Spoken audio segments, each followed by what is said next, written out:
আজকের এই বিক্ষোভ মিছিল পূর্ববর্তী সমাবেশের উপস্থিত আছেন বাংলাদেশ ইসলামী ছাত্র শিবিরের কেন্দ্রীয় ছাত্র কল্যাণ সম্পাদক, ঢাকা বিশ্ববিদ্যালয়ের মেধাবী ছাত্রনেতা রেজাউল করিম ভাই। উপস্থিত আছেন বাংলাদেশ ইসলামী ছাত্র শিবিরের পাঠাগার সম্পাদক আরাফাত হোসেন মিলন ভাই, সংগ্রামী গাইবান্ধা জেলা সভাপতি, সংগ্রামী শিবির নেতৃবৃন্দ এবং গাইবান্ধা জেলাবাসী, আসসালামু আলাইকুম ওয়া রাহমাতুল্লাহ। সংগ্রামী উপস্থিতি, আপনারা জানেন বিএনপি সরকার ক্ষমতা গ্রহণের পর থেকে 100 দিনে প্রায় 6 শতাধিক খুনের ঘটনা ঘটেছে।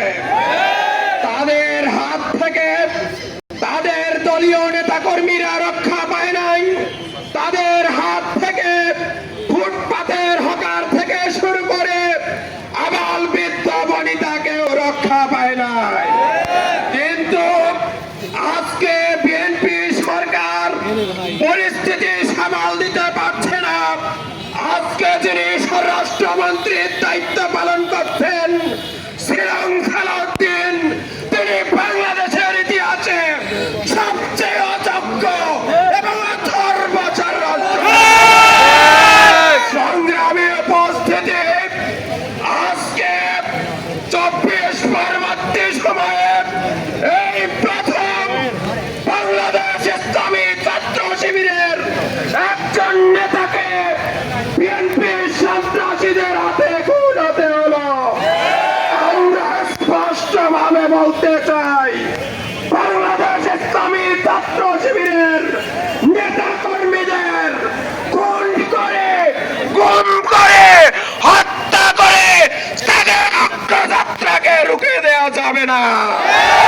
ইতিহাস সাক্ষ্য দেয় 80-র দশকে, 90-এর দশকে ছাত্র ইউনিয়ন, সমাজতান্ত্রিক ছাত্র ফ্রন্ট, ছাত্র ফেডারেশন থেকে শুরু করে সকল সংগঠন মিলেও সর্বদলীয় ছাত্র সংগ্রাম পরিষদ গঠন করে বাংলাদেশ ইসলামী ছাত্র শিবিরকে দমিয়ে রাখতে পারে না।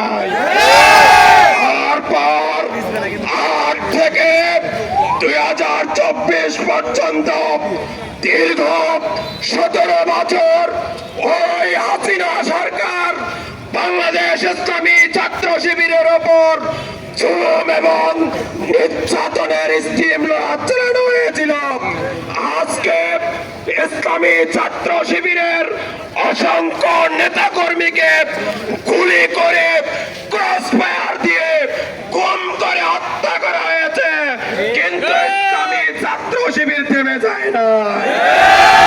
আমি উপস্থিতি, আজকে নয়া বিএনপি সরকার যদি মনে করে ইসলামী ছাত্র শিবিরের নেতাদেরকে হত্যা করে ইসলামী ছাত্র শিবিরকে দাবিয়ে রাখতে তারা পারবে না।